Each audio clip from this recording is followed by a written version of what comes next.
प्रत्युषा उस बतन की तरफ मुड़ती है और उससे गुस्से से कहती है, तुम पागल हो? तुम्हें लगता है क्या मैं इसको भर पाऊंगी? और तुम मुझे ये इतना बड़ा बर्तन लाकर क्यों दे दिए? आखिरकार तुम्हारा कहने का मतलब यह है कि मेरे अंदर डैश डैश ज्यादा हो सकती है? क्या तुम्हें देखना है कि नर्क कैसा होता है? अगर हाँ तो ठीक है, मैं तुम्हें दिखा देती हूँ। अब प्रत्युषा को इतना ज्यादा नाटक करते हुए देख नितिन ने गुस्से से अपना मुंह बना लिया। हाँ ठीक है, अगर तुम्हें नहीं करना तो ऐसे ही बोल देती ना, फालतू में इतना टाइम वेस्ट कर दिया मेरा। इसमें गुस्सा होने की क्या जरूरत थी? आपको पहले ही बोल देना चाहिए था कि नहीं करना मेरे को। प्रत्युषा अपनी अंगुली दिखाते हुए नितिन से जोर से कहती है, तुम। लेकिन लेकिन नितिन ने प्रत्युषा को पूरा वर्ड बोलने ही नहीं दिया। उसने कहा, हाँ ठीक है, मैं यहाँ से जा रहा हूँ। और फिर वह अपने सर के पीछे अपना हाथ रखते हुए वहाँ से निकल जाता है। नितिन अब वास्तव में समझ गया था कि अगर अब उसने कुछ और वर्ड कहा प्रत्युषा यहाँ पर ही फूट पड़ेगी। इसीलिए बिना कुछ सोचे समझे अब वह वहाँ से चला गया। इसीलिए बिना कुछ बोले अब वह वहाँ से निकल गया। नितिन तो वहाँ से चला गया था, लेकिन प्रत्युषा गुस्सा अभी तक भी शांत होने का नाम नहीं ले रहा था, क्योंकि उसको इतना ज्यादा गुस्सा आ रहा था कि अब उसका गुस्सा नितिन को पीटने की बात में ही शांत होने वाला था। प्रत्युषा अभी तक इस बारे में विचार कर ही रही थी और उसका गुस्सा शांत नहीं हुआ था, लेकिन अचानक से उसके पीछे से एक और आवाज आती है, अरे यहाँ पर कोई है जिसके पास में मेरे लिए कोई बर्तन हो? वास्तव में मेरे को अभी तक मेरे लिए कोई बर्तन नहीं मिला है। अगर कोई है तो मुझे बता दो अभी। वह कोई और नहीं, वह गोल्डन ओरिजिन कढ़ाई थी। गोल्डन ओरिजिन कढ़ाई भोली सी शक्ल बनाते हुए अब प्रत्युषा के पास में चली जाती है और वह उससे पूछती है, प्रत्युषा क्या आपके पास में मेरे लिए कोई बर्तन वर्तन है क्या? वो क्या है, मैं बहुत देर से ढूंढने की कोशिश कर रही हूँ और मुझे पेशाब करने के लिए कोई भी बर्तन नहीं मिला। लेकिन गोल्डन ओरिजिन कढ़ाई के इस तरह के सवाल को पूछे जाने से प्रत्युषा के चेहरे के ऊपर काली रेखाएं देखी जा सकती थी। अब उसका चेहरा पूरी तरह से नसों से भर चुका था। उसने अपना माथा पीट लिया। अरे ये क्या चल रहा है? आखिरकार यहाँ पर किस तरह के व्यक्ति हैं? वास्तव में ये नितिन की संगत में आकर गोल्डन ओरिजिन कढ़ाई भी बिगड़ चुकी है। प्रत्युषा के गुस्से से बेखबर नितिन खुद एक सुनसान जगह पर आ गया था। वह वहां पर चल ही रहा था कि अचानक से उसके दिमाग में कुछ आइडिया आता है, अरे मैं तो भूल ही गया, मेरे पास में तो वैसे ही एंटायर क्वीन का घोंसला है। और यही विचार करते हुए झट से नितिन अब एंटायर क्वीन के घोंसले के अंदर चला जाता है। वास्तव में नितिन जब यहाँ पर आ रहा था तब वह पहले से ही अपने इस एंटायर क्वीन के घोंसले के अंदर और भी कई दर्जन बीस्ट को लेकर आया था जो आत्मा लेवल के थे। लेकिन नितिन तो उस वक्त भूल ही गया था कि वास्तव में उसके पास में भी बीस्ट थे। नितिन ने अपना सर पीट लिया।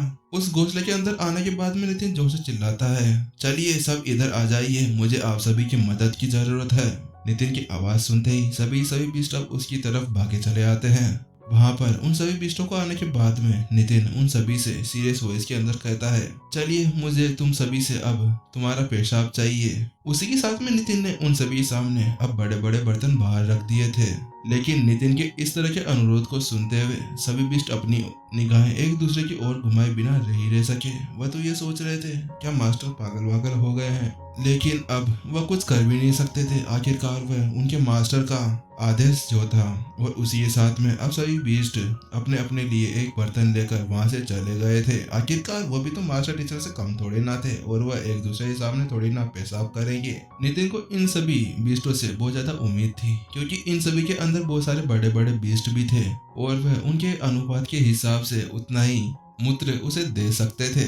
कुछ ही पल के अंदर वह सभी वहां पर पहुंच गए और अब उसी के साथ में उस पूरे एरिया के अंदर बीस्ट के पेशाब की बू फैल चुकी थी। अब सभी बीस्ट बहुत सारा पेशाब एक साथ लेकर आ रहे थे। कोई बीस्ट 1 किलो, कोई बीस्ट 1 लीटर और ऐसे ही बहुत सारा पेशाब अब उसके पास में इकट्ठा हो गया था। और उसी के साथ में उसने एक बड़ी सी बाल्टी बाहर निकाली और उन सभी को कहा, ठीक है अब तुम सभी इसके अंदर इसे डाल दो। उसी के साथ में अब नितिन के पास में एक बड़ी सी बाल्टी भरकर पेशाब हो चुका था और अब इसके साथ में नितिन के पास में उतना मूत्र हो चुका था जितना उसको चाहिए था। उसे इकट्ठा करने के बाद में नितिन ने उन सभी से कहा, ठीक है अब आप सभी लोग जा सकते हैं, आप जो काम कर रहे थे वो कर सकते हैं। उसी के साथ में अब नितिन वापस से उस दरवाजे के पास में लौट आया। वहां पर जाकर नितिन ने देखा कि आधे से ज्यादा लोग तो वहां पर वापस लौट आए हैं। जिनमें से ज्यादातर तो कॉम्बैट मास्टर हॉल के थे। पार्थ आगे बढ़ा और उसने अपना कटोरा आगे बढ़ा दिया और उसने कहा, ठीक है, अब आपने जैसा कहा था हम सभी ये ले आए हैं। और उसने अपना कटोरा नितिन के पास में बढ़ा दिया। पार्थ के पीछे पीछे अब सभी ने भी अपने अपने बर्तन आगे की ओर बढ़ा दिया, लेकिन वो जितना लेकर आए थे वो बहुत ही ज्यादा कम था। और उसके साथ में उन सभी 10 कॉम्बैट मास्टर को मिलाकर एक आधा बर्तन ही भर पाया था। बस इतना सा। नितिन ने अपनी आंखें सिकोड़ी और वो कॉम्बैट मास्टर हॉल के सदस्यों की तरफ देखने लगा। वास्तव में क्या आप सभी लोग बस इतना सा ही इकट्ठा कर पाए थे? अरे थोड़ी बहुत तो शर्म कर लेते, तुम इतने ज्यादा हट्टे कट्टे लोग हो, आखिरकार बस इतना सा ही इकट्ठा कर पाए। वास्तव में तुम्हारी मशीन तो बहुत ही ज्यादा धीरे है। नितिन की वो सभी बातें अब उन सभी दिलों के ऊपर चुभने लगी थी। अब उनका चेहरा शर्म से लाल होने लगा। पार्थ गुस्से से आगे बढ़ा और उसने कहा, क्या इतना सा कर रहे हो? हम क्या कोई टैंक वैंक तोड़ना है हमारे पेट के अंदर जो पेशाब को ऐसे भर भर कर रखेंगे? अच्छा ठीक है, हम लोग इतना तो लेकर आए, तुम्हारा क्या, तुम कितना कैसा लेके आए हो? तुम क्यों नहीं दिखाते हमें? नितिन अपनी ओर इशारा करता है और उन सभी की ओर देखने लगता है। वह मन ही मन में सोच रहा था, नितिन, इन सभी को तू ये नहीं बता सकता कि तू अपने बीस्टों के पास में से ये सब लेकर आया है। अगर इन्हें इसके बारे में पता चल गया कि तू अपने बीस्टों से इसको इकट्ठा कर कर लेके आया है तो ये तुझे यहीं पर ही जिंदा ही गाड़ देंगे, क्योंकि ये सब तेरे को ऐसा कहेंगे। अगर तेरे को पहले पता था तो तू पहले नहीं बता सकता था। ये तेरे को जितना सम्मान दे रहे थे वो सारा सम्मान एक ही बार के अंदर खींच लेंगे। नितिन सोच विचार की बाद में बोलने ही वाला था कि अचानक से हेड आदर्श और हेड दिलीप और साथ में प्रिंसिपल समर्थ और अन्य लोग उनकी तरफ उड़े आ गए। उनके चेहरे शर्म से लाल थे जब वह वहां पर आकर देखते हैं कि कॉम्बैट मास्टर हॉल के सभी मेंबर्स आ चुके हैं और उनके बर्तन के अंदर उनसे ज्यादा मूत्र भरा हुआ है। तो उसी को देखते हुए वह सभी अपना सर नीचे करते हुए वहां पर आ जाते हैं और वह नितिन के पास में आकर कहते हैं, प्रिंसिपल नितिन, हमारे पास में इतना सा ही है। हाँ, इतना सा? अरे आप तो इन सभी से भी कम निकले, आखिरकार कुछ तो लज्जा शर्म कर लेते। नितिन ने अपना सर पीट लिया। वास्तव में वह मन ही मन में सोच रहा था, अच्छा है मेरे पास में मेरे बीस्ट थे, वरना मैं इनके ऊपर भरोसा कर यहाँ पर आता तो वास्तव में हम लोग यहीं पर ही फंसे रह जाते। क्योंकि वास्तव में उन सभी ने जितना पेशाब इकट्ठा किया था वह तो एक घड़े के लायक भी नहीं था। उसने अपना सिर हिलाया और उन सभी से कहा, ठीक है, इसे सब भूल जाओ। और उसके साथ में उनके घड़े को लात मारकर दूर भगा दिया। चलो इसके बजाय मेरे द्वारा लाए गए मूत्र का यूज करते हैं। अब नितिन की बातों से पार्थ पूरी तरह से परेशान हो चुका था। उसने गुस्से से आते हुए कहा, प्रिंसिपल नितिन, अब आपका बहुत हो चुका है। अब हम हमारे यहाँ पर बहुत ज्यादा मजाक उड़ा चुके हैं। और क्या मतलब है आपका? हाँ ठीक है, अगर आपके पास में हमसे ज्यादा है तो ठीक है, बाहर निकालिए। क्या हम सभी से ज्यादा आप अकेले इकट्ठा कर सकते हैं? पार्थ अपनी बातें पूरी करने वाला था, लेकिन उससे पहले ही नितिन ने अपने स्टोरी लिंक के अंदर से एक बड़ी सी बाल्टी बाहर निकाल ली। अपने सामने उस बाल्टी को देखते हुए सभी अचंभित रह गए। वास्तव में प्रिंसिपल नितिन, ये क्या है?